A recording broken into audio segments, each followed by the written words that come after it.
Bueno, entonces bienvenidos a la reunión de este día.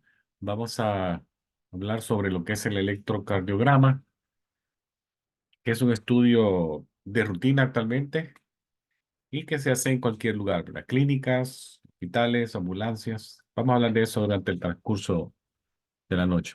Vamos a empezar. Bueno, vamos a hacer un recordatorio de lo que son las paredes del corazón, que esto lo tocamos en la noche que vimos un poquito de anatomía del sistema cardiovascular, donde se mencionaban las diferentes capas del corazón. Para la masa externa, el pericardio, el saco que rodea el corazón, la capa media, el miocardio, y la capa interna, que es el endocardio. La capa media es donde se encuentra el sistema de conducción eléctrico del corazón en el miocardio, y va a ser nuestro punto de revisión en estos primeros minutos de la revisión de esta noche, lo que es el sistema de conducción eléctrica. Como una pieza de ingeniería, el corazón sí podemos considerarlo como un aparato increíble, ¿verdad? Ya que desde que nacemos o antes de que nazcamos ya el corazón está latiendo hasta el final de nuestros días, ¿verdad? Que dependiendo cada persona, puede ser que va a durar mucho tiempo, de 70, 80, 90, 100 años. Ahí nadie lo sabe. Pero sí sabemos que el corazón va a estar ahí para estar latiendo. Muchas veces hay personas que tienen eh, situaciones de enfermedades más temprano que otras, pero caso contrario, si el corazón está funcionando, sigue dándonos las expectativas que esperamos de él, ¿verdad?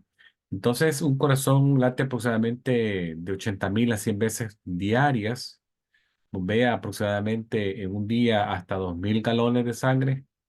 Y esto, si lo ponemos en un hipotético caso de alguien que pueda vivir de 70 a 90 años, podríamos estar hablando de 2, 3 billones de veces que va a latir, y más o menos de 50 a 65 millones de galones de sangre que va a mover.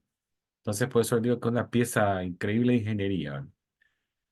Entonces, estamos viendo ahí lo que es las células de marcapaso.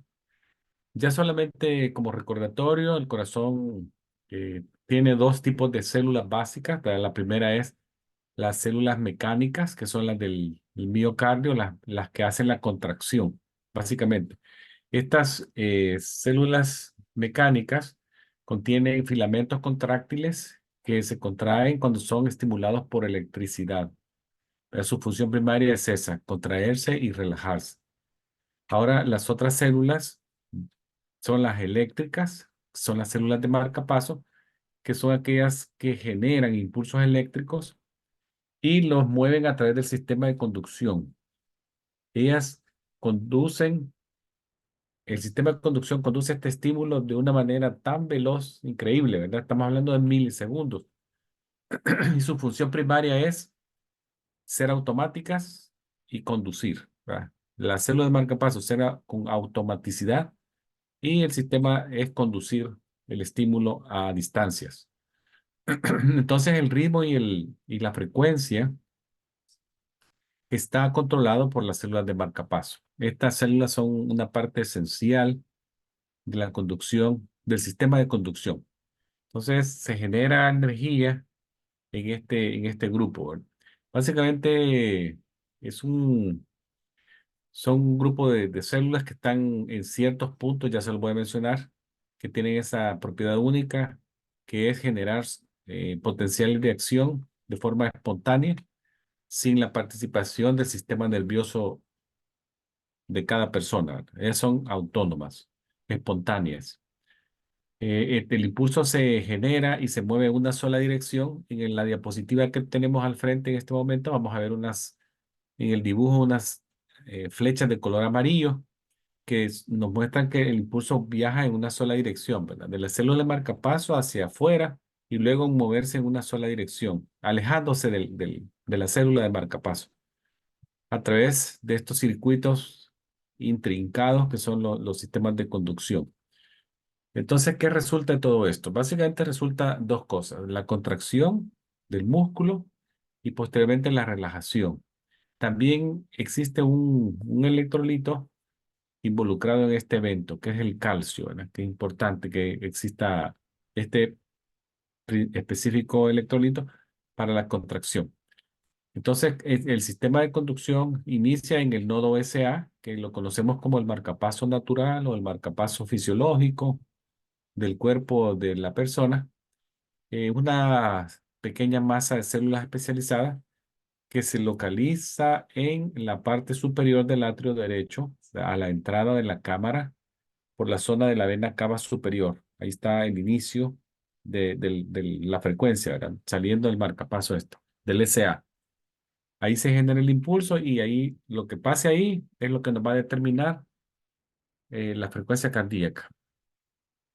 Todo se inicia ahí. Se entiende que el rango de 60 a 100 es lo que consideramos normal para el latido del cuerpo. Posteriormente, el impulso eléctrico generado también nos va a asumir una situación de ritmo, ¿verdad? Que las contracciones sean rítmicas, ordenadas. Luego, este impulso viaja al atrio au- que está a la par, el atrio izquierdo, a través de lo que se conoce como conducción atrial, ¿verdad? También hay un impulso que se mueve del atrio SA, del nodo SA al nodo AB, que se conoce como circuito entre nodos, internodo. Entonces, el nodo AB lo vamos a encontrar en el piso del atrio derecho, que si lo vemos acá, estaría donde tengo, aquí no voy a poner el puntito rojo, por ahí. Ahí está el nodo AB, que está en el piso del atrio derecho, y ahí se recibe el impulso, hay una pausa de milisegundos, posteriormente se transmite al haz de His, que está en el septum, la separación de los dos ventrículos. El haz de His se divide inmediatamente en dos ramas, la rama derecha y la rama izquierda.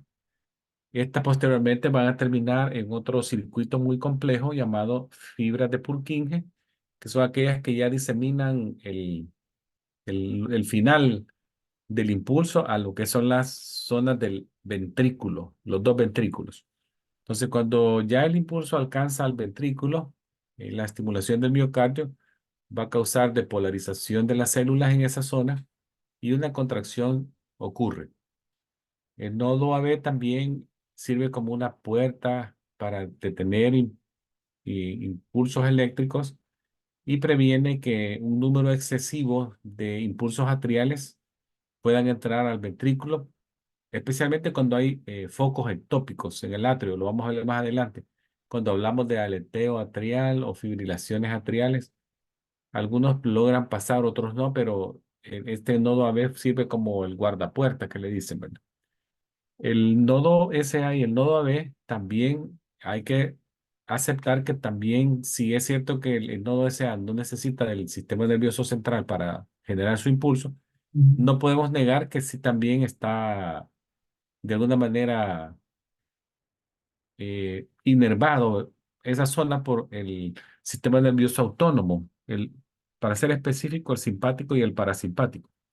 Y esto permite que los nodos puedan responder en forma instantánea a cambios en la frecuencia cardíaca en respuesta a una demanda fisiológica que el cuerpo nos exige, ¿verdad? Cuando hacemos ejercicio necesitamos más oxígeno en las células del cuerpo. Eso hace que el sistema nervioso autónomo, a través del simpático y parasimpático, generen más frecuencia y eso genera más oxígeno. Ahí les dejo los componentes. SA, internodos, nodo AB, haz de His, rama derecha e izquierda y las fibras de Purkinje al final.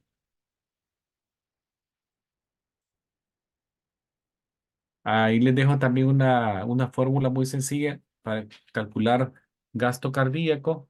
Básicamente, gasto cardíaco es lo que es la cantidad de sangre que el corazón bombea en un minuto.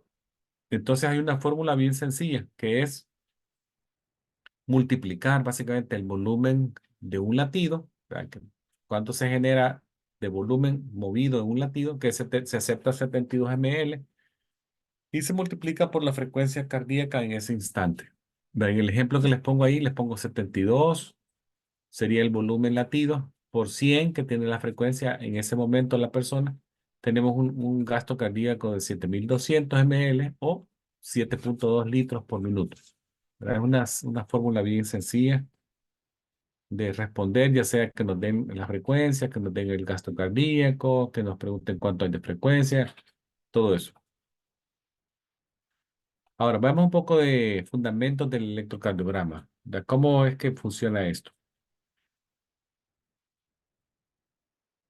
El electrocardiograma, como lo dije, es una herramienta que se tiene en la práctica médica para el diagnóstico y tratamiento, ¿verdad? Para ver cómo está funcionando un medicamento. Básicamente se puede usar en ambulancias, en habitaciones de emergencia, en las salas de operaciones. También podría ser en un área crítica, en la habitación de un hospital, para diagnosticar un ataque al corazón, porque alguien se desmayó, un síncope. Puede ser también como parte de una evaluación preoperatoria para dar el clearance para que se pueda operar. O si hemos encontrado signos vitales anormales o pulso irregular. Esto se puede incluir también como un estudio de rutina para personas de mediana edad o adultos de mayor edad que tienen riesgo alto de padecer enfermedades cardíacas o ya padecen de enfermedades cardíacas. También personas más jóvenes que tienen riesgo alto de padecer enfermedades cardíacas, se puede hacer de rutina, ¿verdad? Por eso es importante que todo profesional de la salud, como son ustedes, yo, conozcamos la necesidad de que de un examen tan fácil de tomar como un electrocardiograma tiene mucha importancia si lo hacemos de manera correcta y en tiempo, ¿verdad? Para detectar alguna anormalidad que pueda ser corregible en ese instante. Entonces, lo conocemos como EKG, SG, en inglés sería EKG, ECG. Básicamente es el registro gráfico de la actividad eléctrica del corazón. Eso es verdad. Para tomarlo necesitamos electrodos, que son estas cosas que se colocan sobre la superficie del cuerpo, en la piel, y nos ayudan a medir la actividad eléctrica del corazón. Luego, esa actividad eléctrica se manda a un osciloscopio, que es el que nos ayuda a registrar la actividad y lo grafica, lo hace visible, ¿verdad? Para que podamos analizarla. Cada deflexión o cada onda del electrocardiograma representa ya sea la depolarización o contracción o la relajación, ¿verdad? O repolarización en una parte específica del corazón. Ahora bien, el aparato que les muestro acá es un aparato bien genérico, hasta por cierto punto, este se ve un poquito ya antiguo, hay unos más pequeños, hay ahora unas aplicaciones que ya están como incorporadas a la computadora, al laptop, y ya ni siquiera imprimen el registro en papel, sino que lo dan directamente a una pantalla de computadora. Entonces, básicamente el electrocardiógrafo es el aparato que amplifica estos impulsos de bajo voltaje que son detectados en la piel por los electrodos y luego se produce una imagen impresa o visible en una pantalla de computador, ¿verdad? Entonces, para hacer un electro necesitamos, dijimos, el, el electrodo, necesitamos también los alambres, ¿verdad? Que se conectan del electrodo a la máquina. No olvidemos que los electrodos que se conectan en la piel tienen en su interior gel que nos ayuda a conducir el impulso, ¿verdad? De la piel del paciente. También vamos a ver que los electrodos están codificados por colores. Hay gente que les gusta aprenderse por colores, pero también vamos a ver que los electrodos tienen letras y números. Es un poquito más fácil. Yo prefiero lo de la letra con números porque se me hace un poquito más fácil. No olvidemos también que el electrocardiograma es un invento ya que lleva más de 100 años, ¿verdad? Ya venció la prueba del tiempo, como dicen. Fue inventado en el 1903 por Wilhelm Einthoven. Entonces ya estamos hablando ya de 121 años. Bueno. Ahora, cuando se tomen los electrocardiogramas, no olviden que se pueden tomar en personas de 0 años hasta 100 años. Pero no olvidemos que hay que considerar, por ejemplo, las personas de, de mayor edad, su piel es muy frágil. Cuando coloquemos los electrodos hay que hacerlo de forma suave. Cuando los removamos también seamos cuidadosos para no lastimar la piel. Hay que dar asistencia, ayudar al paciente a acostarse y a levantarse. En los niños pequeños o con alguna limitante cognitiva, ¿verdad? También hay que explicarles qué le vamos a hacer, calmémoslos, expliquémosles en forma sencilla. Eso es importante para que el paciente, cuando ya se va a tomar el electro, permanezca sin moverse, como que está dormido. Hay que explicarle eso, ¿verdad? Para que no se mueva y no nos produzcan artifacts. Ahora, vamos a ver entonces, me voy a rezar acá, porque creo que esto no lo hemos mencionado. Vamos a ver que los tipos de electrodos. Por ejemplo, los primeros que están ahí dice electrodos de pecho, chest leads. Estos son los que se conocen también como precordiales, están frente al corazón. Nos dan una vista, que digamos, de cara a cara, vista frontal del corazón, y van de la B1 a la B6. Son vistas del plano horizontal y se les conoce como eh, unipolares. B1, B2, B3. ¿A dónde los vamos a poner? Acá los vemos. Para colocarlos, vamos a necesitar la ayuda de encontrar los espacios intercostales. Los que nos interesa para poner estos son el cuarto y el quinto, ya que en el cuarto vamos a poner al lado derecho del esternón el B1, en el cuarto al lado izquierdo el B2, luego trazamos una línea imaginaria en la parte media de la clavícula hacia abajo y donde se cruza con el B5 coloco el B4, entre el B2 y el B4 coloco el B3, luego guardando siempre el quinto espacio voy a colocar los dos que faltan. El B5 lo coloco en el quinto espacio, pero con la línea imaginaria que viene en la línea de la axila anterior, la primera línea. Y luego en la quinto espacio, en la línea axilar media, pongo el B6. Ahí tengo ya lo que se conoce como precordiales, B1 a B6. En esa foto se ve un poquito mejor. Mírenla ahí.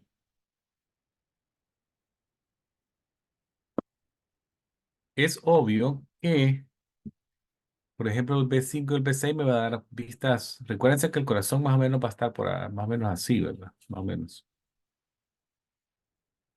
Entonces la vista B5 y B6 me van a dar como vistas laterales, izquierdas del corazón.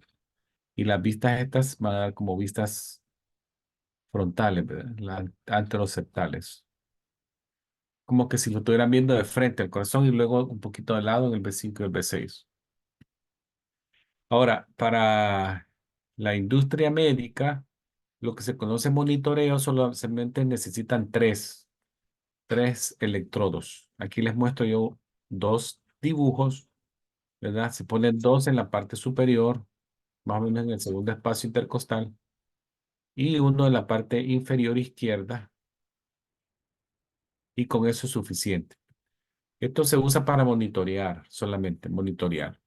Y cuando un paciente está en una preadmisión de una unidad de emergencia, no necesita ponerle los 10 electrodos, solamente le pongo 3 en el pecho y es lo que se conoce como una configuración de 3 electrodos para hacer solo monitoreo. Con eso es suficiente. Ahora, de los miembros, tenemos dos en los brazos y dos en las piernas. Básicamente son dos en las muñecas, a izquierda y derecha, y en los tobillos izquierdos y derechos. Entonces son los electrodos eh, periféricos, miembros superiores en miembros inferiores. Siempre hay que colocarlos sobre una parte del cuerpo que tenga un poquito de carnosidad. No es bueno colocarlo directamente sobre un hueso. siempre busquemos un poquito de tejido blando donde vamos a ponerlos en esas zonas. Ahora la pregunta del millón, ¿qué pasa cuando un paciente tiene una amputación, verdad? ¿Dónde lo pongo? Para personas que tienen amputaciones, por ejemplo, abajo de la rodilla, coloquemos el, el electrodo en el muñón. Siempre todo el mundo va a tener un muñón residual. Dependiendo de la altura, siempre arriba de rodilla o cerca de la parte de la cadera, podría ser que esté en el muslo. Para amputaciones de la pierna completa, entonces se coloca el electrodo en la parte inferior del abdomen, las regiones inguinales. Para amputaciones de brazo, como lo ven en este dibujo, coloco el electrodo en el muñón residual y si fuera una amputación bien alta, en el hombro de ese mismo lado. La cosa es que no dejemos de poner el electrodo y tomemos el electrocardiograma que queremos. Vamos a ver un poco ahora de lo que es el papel, cómo interpretamos las líneas en el papel, ¿verdad? Tenemos que el resultado del electrocardiograma son líneas que se grafican en un papel especial, que este papel viaja más o menos a una velocidad de 25 milímetros por segundo. Entonces, el papel graficado nos va a dar líneas horizontales y líneas verticales, ¿verdad?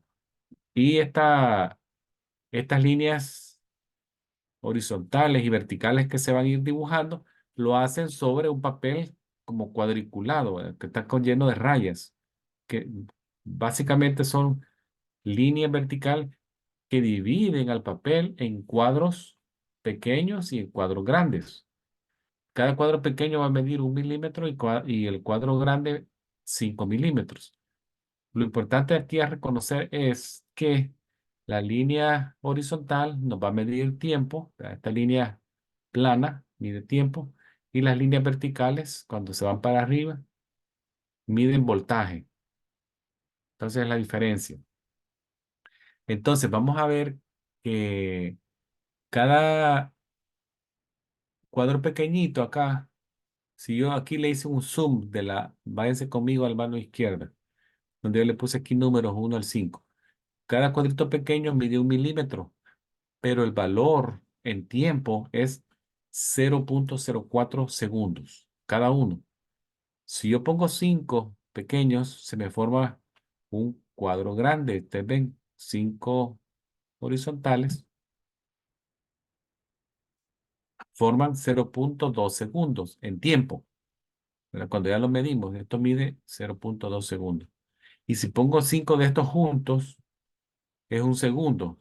Ahí viene lo que les acabo de decir. 25 milímetros por segundo, porque eso mide. Cuando en la línea viaja hacia arriba, también mide 1 milímetro, pero en distancia, pero el valor en voltaje es 0,1. 0,1 y cada cuadro grande en voltaje mide 0,5 y 2 mide 1 milivolt. Entonces ahí ya se va armando lo que vamos a ir midiendo. Así, si sube 2, 0. Perdón, 1 milivolt. Si fuera solamente que sube solo un cuadro grande, 0,5. Entonces ahí te podemos ya calcular el voltaje de, de un impulso y calcular también cuánto se tardó en desplazarse. En algún momento vamos a encontrar que hay líneas planas y eso son lo que se llama línea isoeléctrica. La línea isoeléctrica es un término que se utiliza para describir una línea recta en el electro. Básicamente lo que ilustra es un estado de reposo de la célula cardíaca. Cuando hay reposo no hay actividad. Entonces, al no haber voltaje, no se mueve hacia arriba, pero si ustedes ven, la línea sigue caminando en horizontal. O sea que el tiempo sí está pasando, lo que no hay actividad. Entonces, si vemos una línea isoeléctrica muy larga, ya podemos decir que algo está pasando. Decimos que es como una pausa, un paro. ¿Verdad? Y si fuera prolongada esta línea, ya podemos estar hablando de asistolia, ¿verdad? Que básicamente el corazón se ha quedado sin actividad por un largo periodo ya podemos estar hablando que esa persona necesita probablemente que le inicien maniobras de resucitación.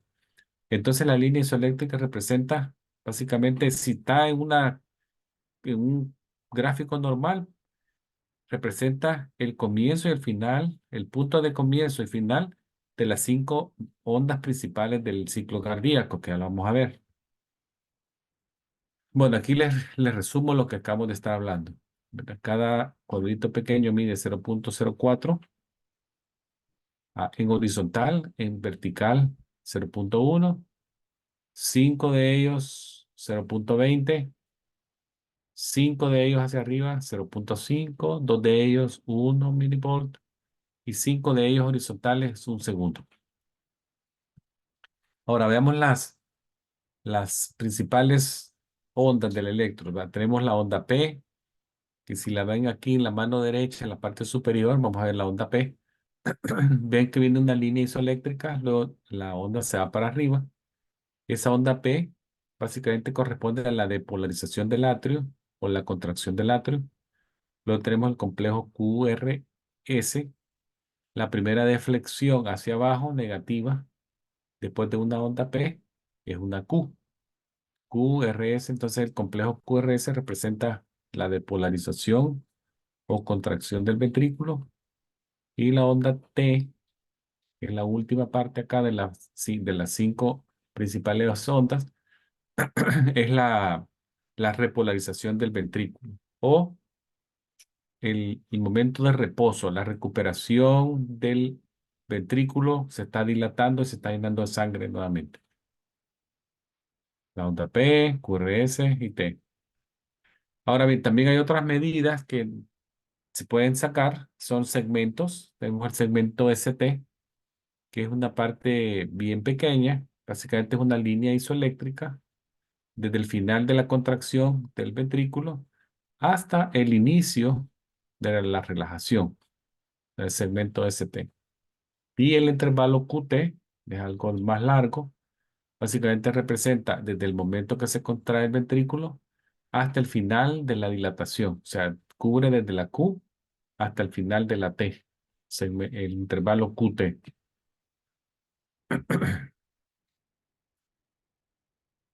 Ya hay algunas medidas estándares que se aceptan como normales. Por ejemplo, la onda P dice que tiene que medir hasta 0.10, que sería 2,5 cuadros pequeños. El complejo QRS siempre es bien angosto. Tiene que medir menos de 0.11 o menos de 2,5 cuadros pequeños. Entonces son ya medidas estándares que se aceptan como válidas. Y también se menciona que, por ejemplo, el intervalo PR no tiene que ser más de 0.20, no tiene que ser más de 5 cuadros pequeños. Entonces, por ejemplo, este ejemplo que está acá dice 1, 2, 3, 4. Está bien. Han dicho no puede ser más de 0.5, no puede ser más de 0.20 o 5 cuadros pequeños, porque en caso contrario sería lo que se considera como un PR largo. Ya es una anomalía.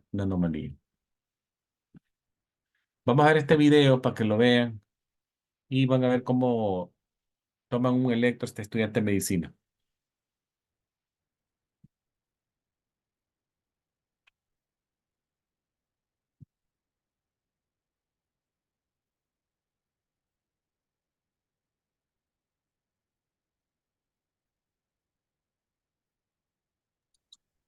No está correcto, profesor. O ahora Ahorita que va. viene. Sí. Okay.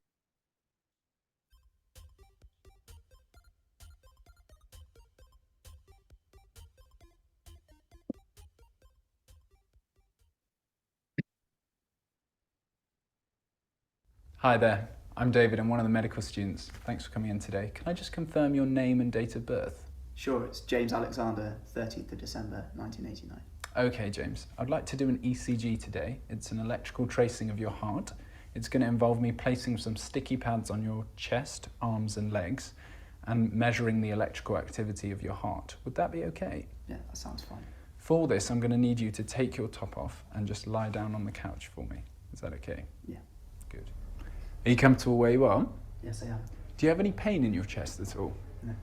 Okay, I'm just going to start by feeling on your chest to work out where to put these leads. Okay.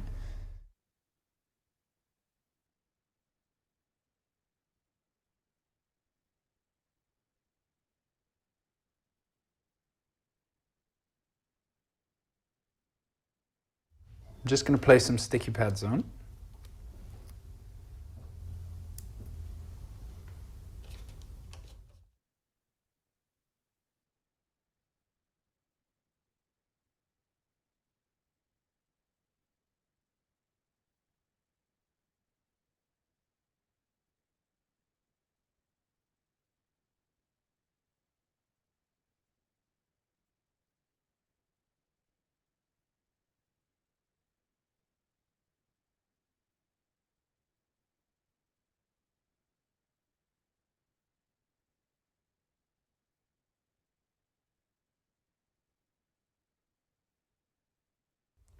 So if you just relax your hands flat for me, just on the side, that's great, thank you. Just going to put some sticky pads on your wrist.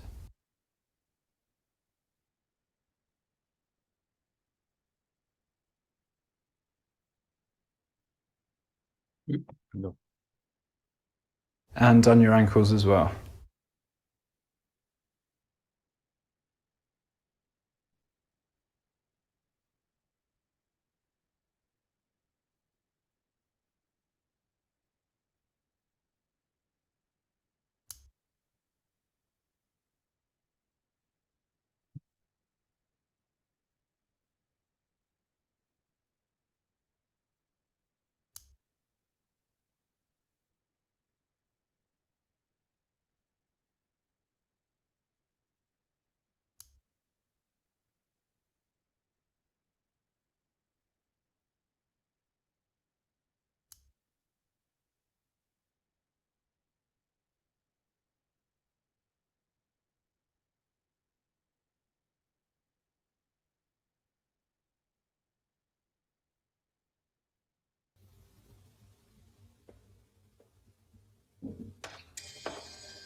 Okay, that's done. Thank you very much, James. I'm just going to take the leads off.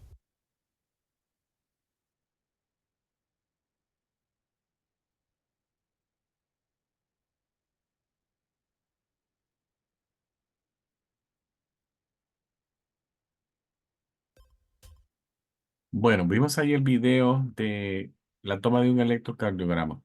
Ya en la vida real, esto podría tomar más o menos 5 a 10 minutos como máximo. Recuerden que no podemos dar un exacto tiempo porque cada persona es distinta, pero más o menos entre 5 y 10 minutos para tomar un electro.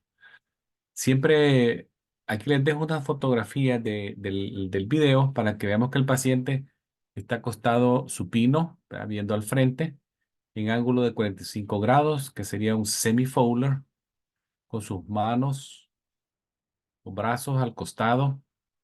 Ya en la foto superior derecha ya le colocaron los 6 precordiales.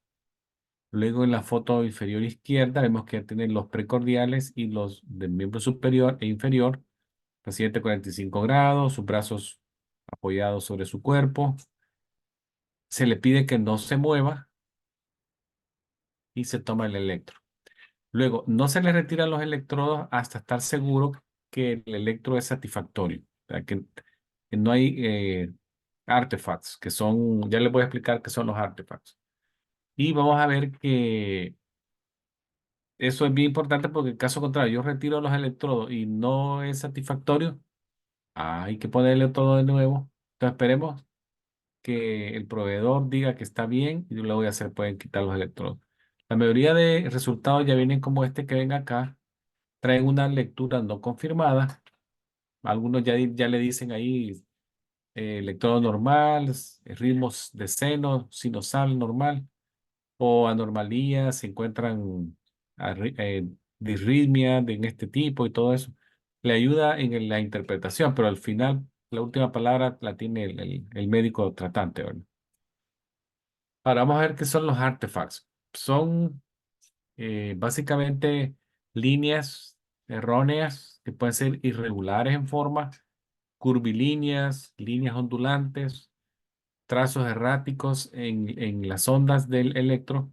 Lo importante aquí hay que reconocer es que no forman parte de la conducción eléctrica del corazón, pero sí pueden interferir con el trazo. No hay relación eléctrica, pero sí interfieren con el trazo. Cuando exista duda sobre una lectura electrónica, el asistente médico, el MA, debe evaluar si está satisfactorio con el médico tratante antes de retirar los electrodos. Ya cuando esa evaluación se hizo, entonces ya el análisis se puede hacer y se pueden retirar los electrodos. Veamos qué tipo de artefactos se pueden observar. El de arriba, como ven ahí, son líneas ondulantes, curvilíneas, bajan, suben, bajan. Y las causas son variadas. Pueden ir desde la mala preparación de la piel, si hay personas que tienen mucho vello en el pecho, a veces hay que hasta rasurarlos para poder. Lo importante es que haya buen contacto del electrodo con la piel. Puede ser que la persona se esté moviendo, que esté respirando muy pronunciado y ese movimiento se sienta en el aparato, en los electrodos y cause artifacts. Básicamente las soluciones están orientadas a la causa. Una línea plana, les dije, asistolia, pero podría ser que se hubo un cortocircuito en el aparato, se destrabaron los cables, o en el peor de los casos, que esté un paro, ¿no? Como ven este electro acá, aquí se ven algunas líneas ondulantes. En este B5 se ve que suben, que bajan. En B6 bajan, van subiendo. En 3 van bajando, luego suben. Eso es lo que se conoce como ondulantes. Ahora, también puede ver algunas que son como puntas, ¿verdad? Puntas pequeñas y puntas grandes. Las puntas pequeñas pueden simularnos como que fueran una fibrilación atrial, ¿verdad? Fibrilación atrial, que puede ser porque el paciente se está moviendo mucho, hay interferencia de un aparato electrónico, un celular o algo está pasando. Hay que tratar de conectar algunos aparatos, reaplicar los electrodos, limpiar las superficies de la piel, todo eso, tratar de corregirlo. También pueden haber algunas como líneas más grandes por movimiento del cuerpo de la persona que está temblando, tiene frío, todo eso, ¿verdad? Vamos a ver aquí un ejemplo. Acá se ven algunas líneas puntiagudas que pues nos podrían hacer simular eh, una fibrilación atrial, pero si se ve bien, se ven la misma figura en todas las leads, ¿verdad? Las 2, 3, ABR, ABL, ABF y del 1 hasta el 6, ¿verdad? Eso es bien difícil que sea una situación por una actividad eléctrica del corazón, ¿verdad? Algo está pasando. Este era un caso de una persona que estaba en un entrenamiento, un bombero, se mojó, le tomaron un electro, tenía frío, se soluciona el problema, se vuelve a tomar y ya todo se ve bien, ¿verdad? Ya se pueden dibujar bien las figuras de la onda T, del QRS, el T, y es una morfología esperada, pues, de un electro. Recordemos también que hay otros electros que son más largos, son los Holter.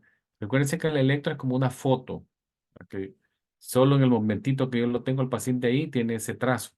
Pero ya el Holter, si queremos hacer un análisis más largo, un monitoreo de la actividad eléctrica que puede ir de 24 a 48 horas.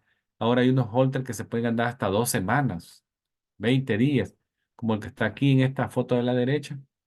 Entonces ya hay una mejor oportunidad de lograr ritmos irregulares, que es lo que nos interesa, ¿verdad?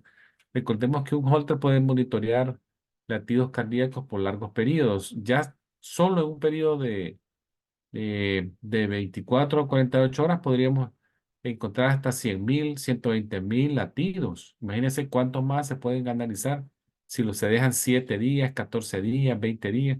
Son estudios bien, bien eficientes para la detección de patologías de ritmo. Vamos a ver ahora el análisis de la lectura. Haciendo un análisis sistemático, siempre es bueno preguntar primero por la frecuencia, ¿verdad? ¿Cuál es la frecuencia? ¿Es el ritmo regular o irregular? Las ondas P, ¿cómo son las ondas P? Luego el ancho del QRS, ¿es un ancho esperado, angosto, o es un ancho largo o amplio? Cada QRS es precedido por una onda P, ¿qué es lo que esperamos? O no hay onda P antes? Son preguntas que se van a hacer. Vamos primero con el ritmo, con la frecuencia, ¿verdad? La frecuencia puede ser normal entre 60 y 100, o ser muy rápida, más de 100, o ser muy lenta, abajo de 60, ¿verdad?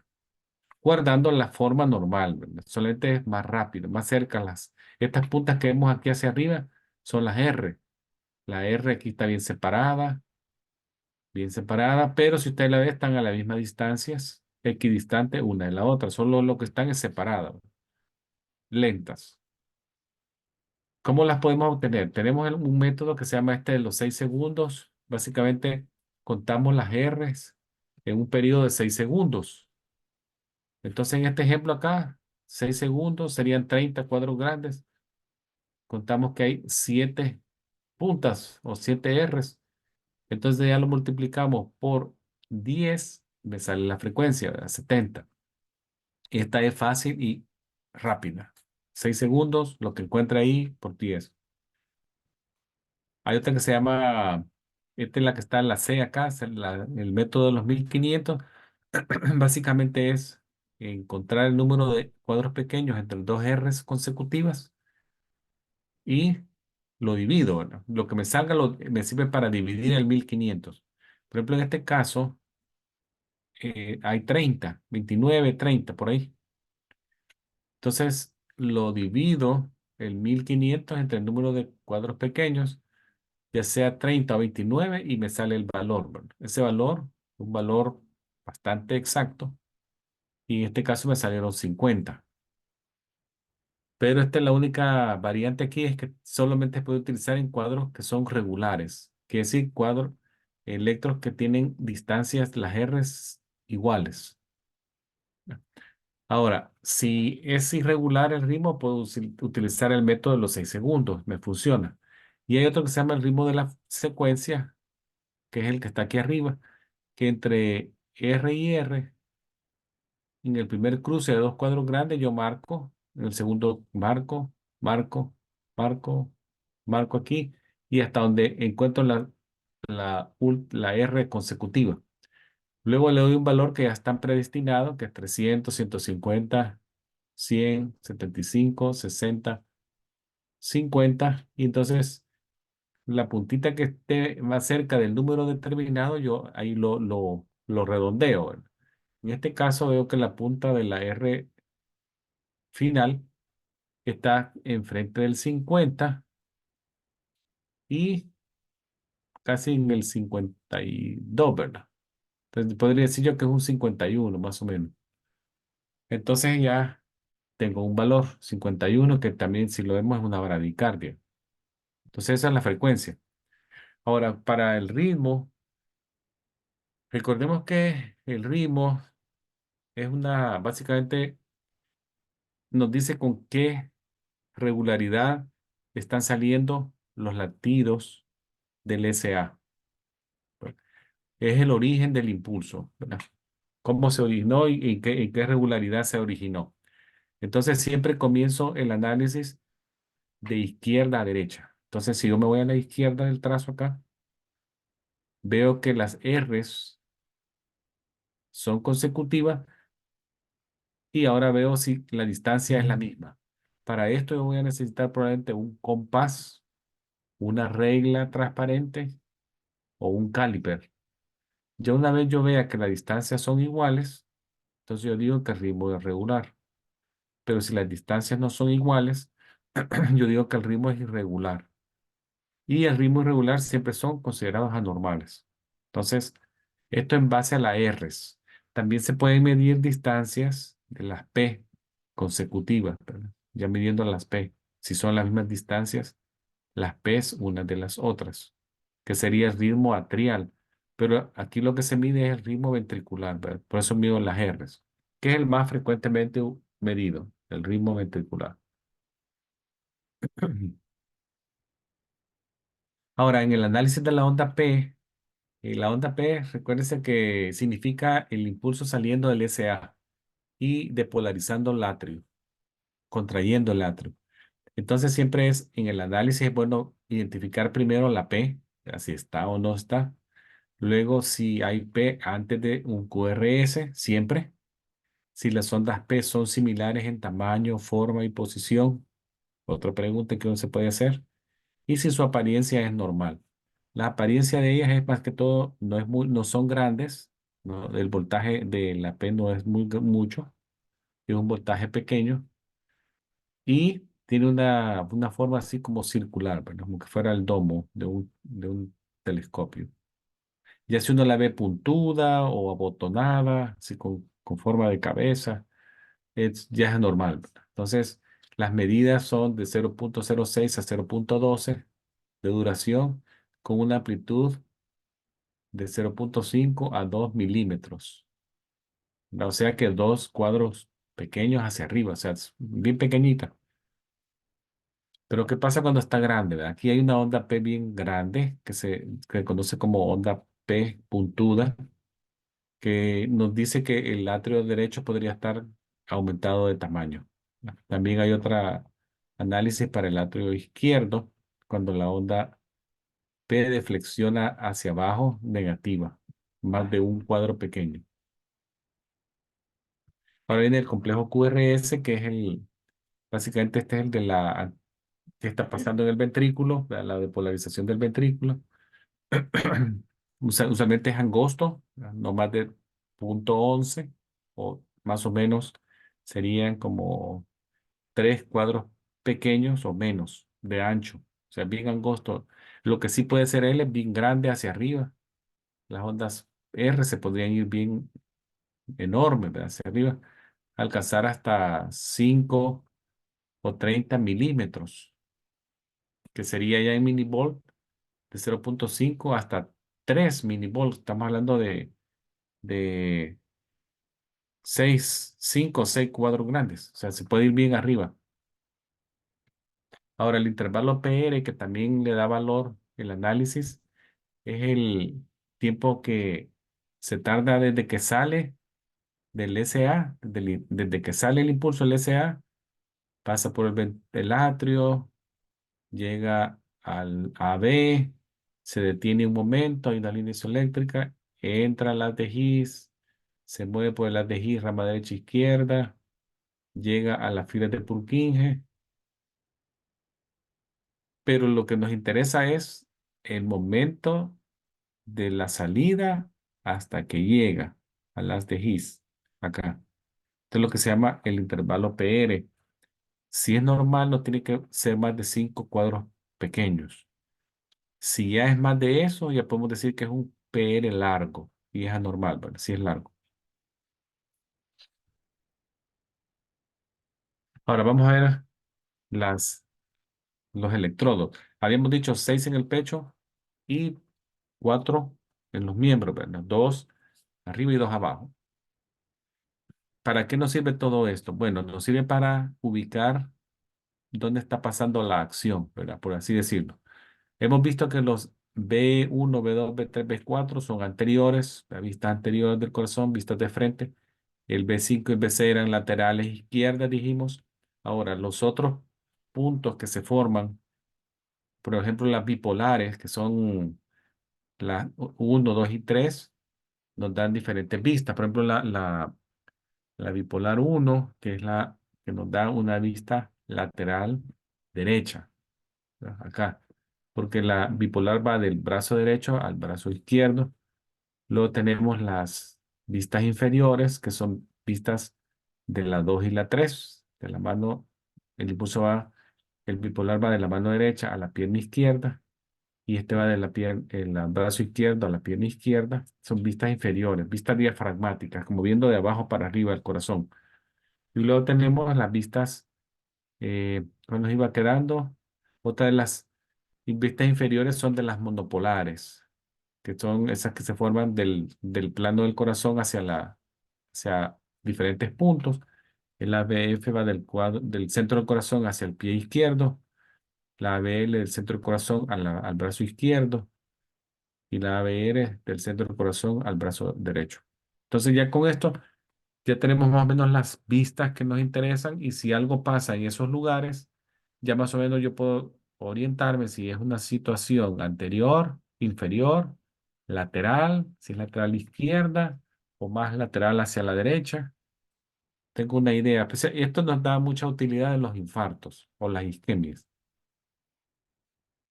Ahora vamos a ver algunas anomalías de lo que nos interesa en la actividad. Por ejemplo, tenemos las disritmias del seno.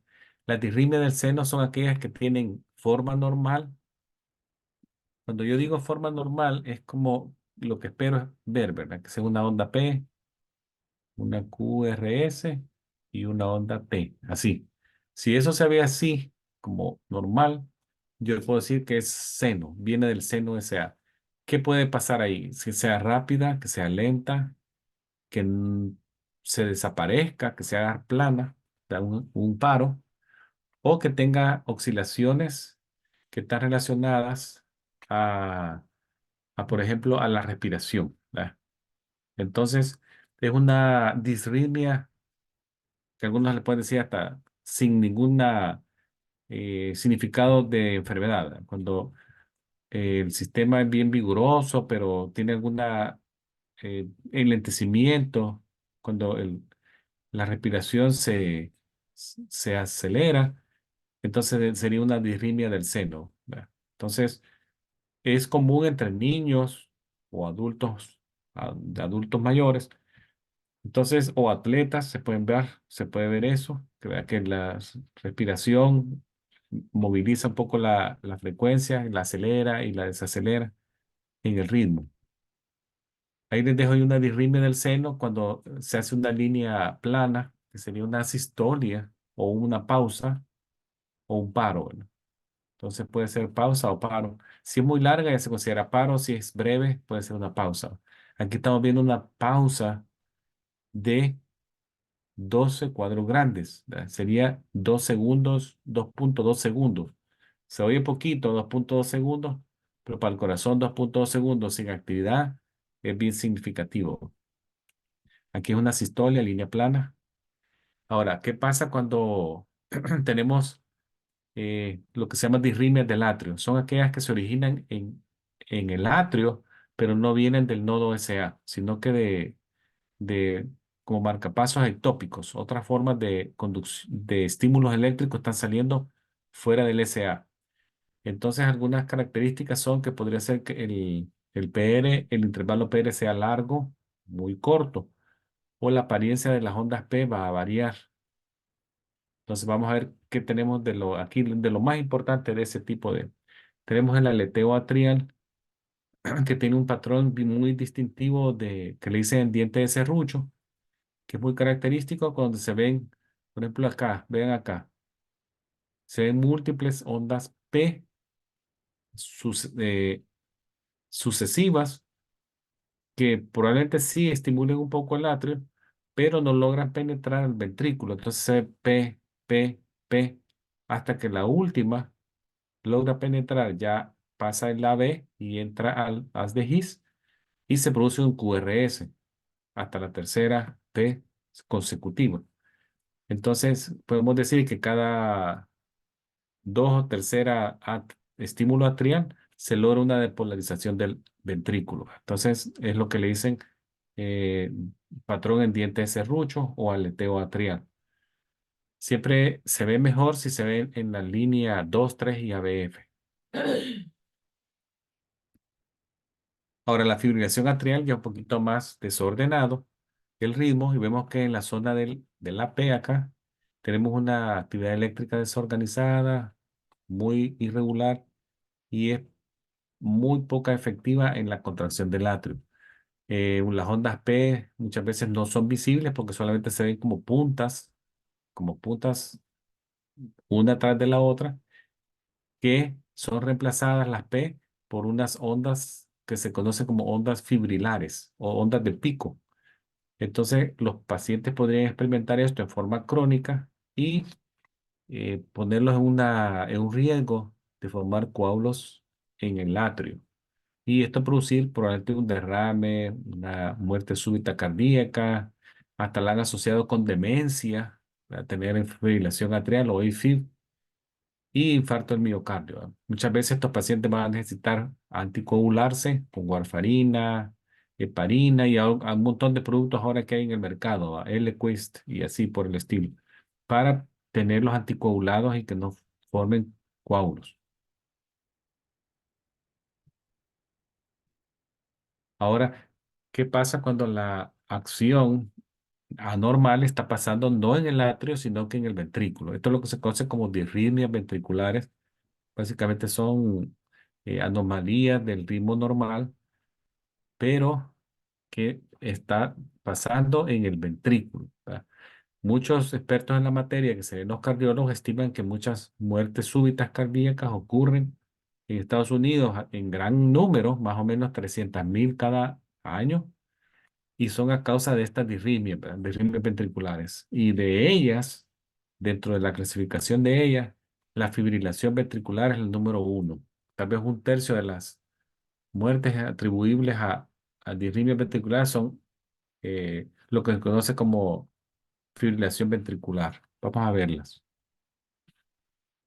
Acá tenemos, por ejemplo, esta que es la taquicardia ventricular, que es una disritmia potencialmente letal para las personas, que se caracteriza, si ustedes ven, se caracteriza por ser ordenada, organizada, porque si ustedes ven las puntas de las R's, tienen las mismas distancias y se ven como que fueran aletitas de tiburón, pero todas están a la misma distancia una de la otra. Son organizadas, o sea, son regulares, rápidas, disparos rápidos eléctricos, pero con muy poca efectividad para la perfusión. O sea, el ventrículo sí se contrae, pero no con la eficiencia que debería de contraerse. O sea, la perfusión se ve afectada mucho y nos podría llevar al siguiente paso, que es la fibrilación ventricular. Entonces, muchas taquicardias ventriculares podrían no tener pulso, ¿verdad? Son tan rápidas que el corazón no logra latir en todos los impulsos o no sentirse a distancia el pulso en la muñeca, digamos, el radial no se palpa, lo que se conoce como una taquicardia ventricular sin pulso. Esa ya es una amenaza a la vida y puede necesitar defibrilación inmediata, ¿verdad? Los riesgos de esto es que una taquicardia ventricular sostenida se mueva a la siguiente situación que no la queremos, ¿verdad? Que es esta.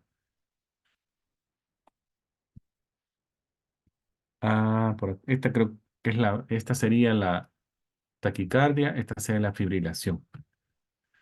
Ahora, la fibrilación es lo que se conoce como básicamente que las cámaras inferiores, los ventrículos, solamente ya se sacuden, ya no se contraen, ¿verdad? Solo es como un espasmo que está pasando, una sacudida. Entonces, demasiados impulsos eléctricos se están produciendo a nivel ventricular y reducen la contracción rítmica fuerte que debería de pasar en las células del miocardio ventrículo y se fueron básicamente un espasmo fuera de control, ¿verdad?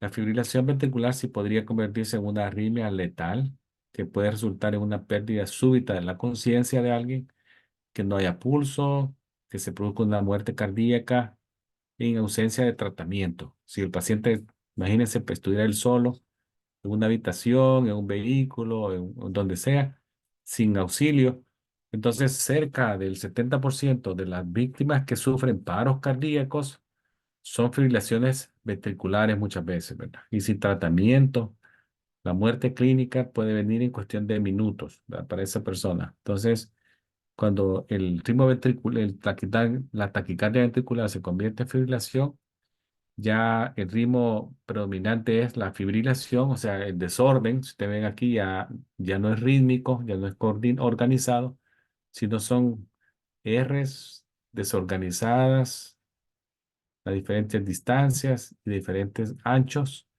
es una fibrilación ventricular que ya sí podría significar la vida de alguien, ¿verdad?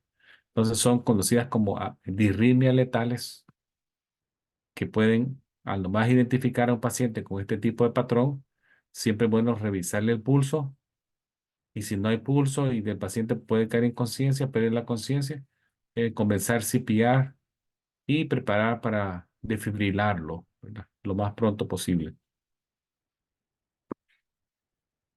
No olviden estos intervalos RR, son muy importantes que los recuerden porque nos sirven para contar cuadros pequeños, nos sirven para ver el ritmo, si es un ritmo regular o irregular, importante.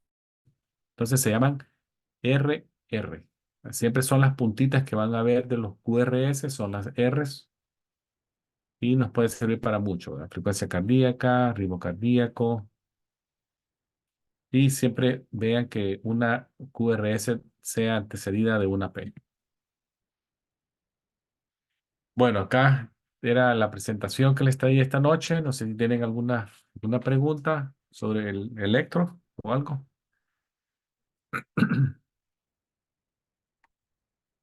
¿O alguien quiere compartir Bien, algo? profesor. ¿Sí? Sí, ¿alguna pregunta o duda? Adelante. Gracias, profesor. ¿Tienen alguna pregunta? Gracias, profesor. En lo personal, pues no es tanto pregunta, sino que estoy un poco asombrada de lo delicado que es hacer un electrocardiograma. Ah, sí. Es bastante complejo. Sí, sí, sí. Se ve sencillo, pero no. Sí, fíjense que sí lleva bastante conocimiento, por lo menos. Lo importante es que reconozcan las 5 ondas principales que les dije, la P, la QRS, la T, y qué significa cada una, ¿verdad? Que Exacto. depolarización del atrio, depolarización del ventrículo, el complejo QRS y la recuperación del ventrículo en la onda P. Básicamente eso y cómo ver si hay arritmias o... Pero sí, sí, que me alegro que hayan Eh, visto esto. sí, la verdad que sí, es bastante importante. Y yo la verdad, pues sí, para mí es como bastante asombroso porque para mí era como algo sencillo y Ujú. no, es algo fuerte para mí. Oh, Pero sí. creo que Sí. también a medida vayamos haciendo las prácticas, Ujú. creo que también vamos a ir teniendo mucho más conocimiento, vamos a saber manejarlo bastante bien. Claro, sí, Claro, sí, sí, así sí, es. así es. Así es. Cuando ya entre en la práctica, Excelente. sí. Sí. Muchas Sí. ¿Alguien gracias, más? doctor. Bueno, pues Gracias